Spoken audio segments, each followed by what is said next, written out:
Yeah, recently I've been chatting a lot with layer one and layer two projects, and when I asked them about most exciting things like developments or trends in the industry, a common thing emerged: RWA tokenization. Uh, and I think it's really cool that you are in this direction.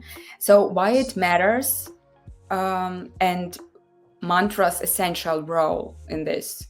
I mean, RWA tokenization. Hmm.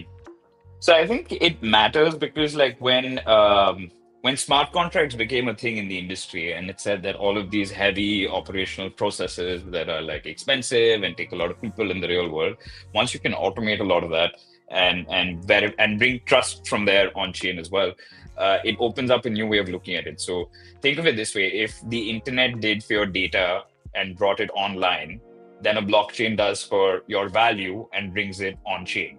So the idea is that now that you have the ability to take value and represent it on chain in a digital format, you open up the environment to be able to do a lot more innovative things with these assets. So let's take like a bulky, illiquid industry like real estate, because everybody understands it. It's been around for 3,000 years. Everyone's been using it in the same way. But then now imagine that if you have the ability to access liquidity more easily, or if you have the ability to fractionalize it and sell parts of it, you've created a new user base, because $1 million apartment, there's very few people that would be able to afford it. But $100 fraction of $1 million apartment, suddenly you've got a new user base that can be able to afford that.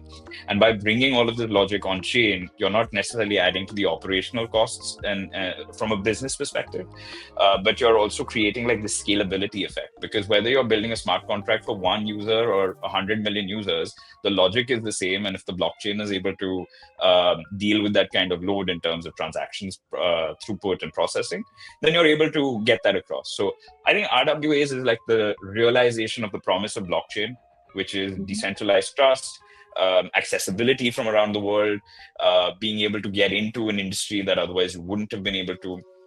And to be honest, like most people in like the developed world don't necessarily think that real world asset tokenization is like this big, huge step, because you're tokenizing treasury, you're tokenizing some of these other things out there. But the thing is that if you're from any other part of the world other than the developing world, you would never have been able to access these products. So the question is that now with the new user base that you have available, does that change the nature in which that these real world assets are being tokenized and the new kinds of things that are happening? Or does it mean that you just have a larger user base doing the exact same things? So these are some of the fun questions that we're like asking and finding answers to as we're building this tokenization suite on Mantra. Because part of it is how do we bring the inventory to tokenize, like let's say all of these other things from an institutional perspective. And then the other aspect of crypto is like you have like the retail element of it, and everybody can be their own bank. So we're bringing high quality assets, we're bringing in our community of users and long-term supporters, and then we're giving them a ground in which that they could be.